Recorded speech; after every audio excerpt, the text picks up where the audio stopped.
જય જોહાર, જય આદિવાસી. મારે તમામ મારા આદિવાસી સમાજની બહેનોને એક વાત કહેવી છે કે ભલે તમે બાહ્ય સંસ્કૃતિને અપનાવી સ્ટેટસ મૂકો, રીલ્સ બનાવો, એ સંસ્કૃતિને અપનાવી તમારું કલ્ચર બનાવો, અમને વાંધો નથી. પણ જ્યારે આદિવાસી સમાજની કોઈ બહેન દીકરીઓ ઉપર અત્યાચાર કે હત્યા કે બલાત્કાર થાય છે ને, ત્યારે એના માટે અવાજ ઉઠાવો. એના માટે સોશિયલ મીડિયામાં તમે પણ અવાજ ઉઠાવો. ભલે તમે બહારની સંસ્કૃતિને અપનાવશો, બહારની સંસ્કૃતિ તમને કોઈ દિવસ અપનાવવાની નથી. આખરે તમારે આવું તો સમાજ પાસે જ પડશે. માટે હજુ પણ કહું છું, તમે ભલે બહારનું કલ્ચર અપનાવ્યું છે, બહારની સંસ્કૃતિ અપનાવી છે, એનો પહેરવેશ અપનાવ્યો છે, કોઈ વાંધો નથી.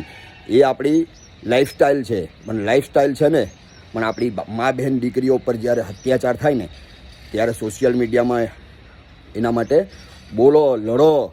કારણ આજે એ લોકો છે તો કાલે કદાચ પરિસ્થિતિ આપણી ઉપર પણ આવી શકે છે. માટે તમામ બહેનો ખોટું ન લગાડતા, પણ સમાજની વાટ આવે ને ત્યારે સમાજ સાથે રહેવાનું. બાકી બધું તો આવ્યા જ કરે. જય આદિવાસી, જય જોહાર.